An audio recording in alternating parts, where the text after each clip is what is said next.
और चलिए अब बात करते हैं पीएम पद को लेकर रामगोपाल यादव के एक बड़े दावे की। रामगोपाल यादव ने एक बयान दिया, उससे महागठबंधन को लेकर भी कई सवाल उठ रहे हैं। उन्होंने कहा चाहे वो यूपी हो या फिर बिहार या फिर विपक्ष की दूसरी पार्टियां, उनके मनोबल को तोड़ने वाला ये बयान है। रामगोपाल यादव ने कहा कि चुनाव के बाद किसी भी पार्टी को स्पष्ट बहुमत नहीं मिलेगा। रामगोपाल यादव ने जी न्यूज से एक्सक्लूसिव बातचीत में दावा किया कि 2014 लोकसभा चुनाव की तुलना में 2019 की लड़ाई आसान है, लेकिन रामगोपाल यादव के बयान से मायावती को जरूर जोर का झटका लग सकता है। रामगोपाल यादव ने दावा किया कि पीएम कौन होगा चुनाव के नतीजों के बाद क्षेत्रीय दल मिलकर तय करेंगे। हमारे साथ बातचीत करने के लिए मौजूद है प्रोफेसर रामगोपाल यादव, जो कि समाजवादी पार्टी के प्रमुख महासचिव हैं। रामगोपाल जी, इस बार की लड़ाई किस तरह से आपको दिखती है 2019 के इस लोकसभा चुनाव में?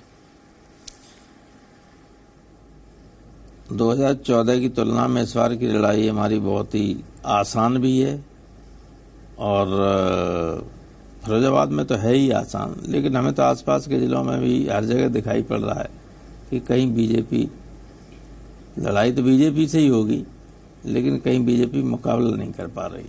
तो सपा बसपा का गठबंधन कितनी सीटें आप देख रहे हैं उत्तर प्रदेश में? देखिए, ऐसा है कि जितना पिछली बार दोनों को वोट मिला था मोदी जी की आंधी में, उतना ही वोट अगर सपा बसपा को मिल जाए और मोदी जी की कोई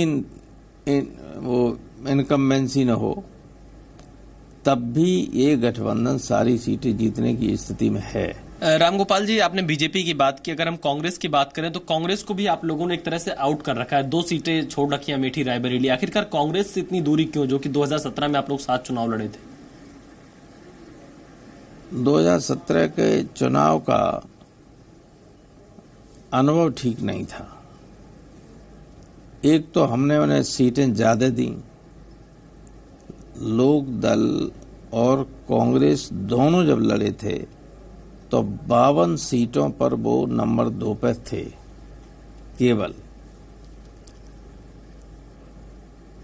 हमने अकेले 105 सीटें दे दी अकेले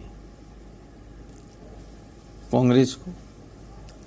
उसके बाद भी जब कांग्रेस जीत नहीं पाई ठीक तरीके से, तो कांग्रेस के अध्यक्ष ने, उत्तर प्रदेश अध्यक्ष ने कहा कि समाजवादी पार्टी से जो समझौता हुआ उससे कांग्रेस का नुकसान हुआ। तो जो कांग्रेस की ये धारणा हो कि समाजवादी पार्टी से समझौता हुआ इसलिए उसका नुकसान हुआ, तो समाजवादी पार्टी का ये मान के चलना है कि वो हमसे समझौता करना ही नहीं चाहते थे। तो आपको लगता है कि राहुल गांधी का नेतृत्व स्वीकार नहीं होगा? नहीं, ये तो चुनाव के बाद की बात है। अब ये बात ही नहीं उठती। ये तो बात तब उठती है जब विपक्ष बहुमत में आए। रामगोपाल जी, क्या आपको लगता है इस चुनाव के बाद क्षेत्रीय दलों का महत्व बढ़ेगा? क्या क्षेत्रीय दल ही प्रधानमंत्री चुनेंगे देश का? निश्चित रूप से। अब वो चला गया जब कोई एक पार्टी स्पष्ट बहुमत में आई, खत्म हो गया। पिछली बार झूठे वादे करके आ गई थी, लेकिन उनको भी गठबंधन रखना ही पड़ा, क्योंकि 282 जीते थे, 270 रह गए।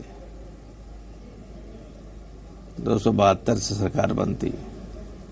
अगर सब दल हट जाए तो सरकार गिर जाए, इसलिए गठबंधन तो अब चलेगा। तो कल ही मायावती ने बतौर मुख्यमंत्री रहते हुए अपने अनुभव को केंद्र में काम करने, उसे साझा करने की बात वो कर रही थी, लेकिन रामगोपाल यादव ने उन्हें खास तौर पर बड़ा झटका दे दिया। एक छोटा सा ब्रेक, फौरन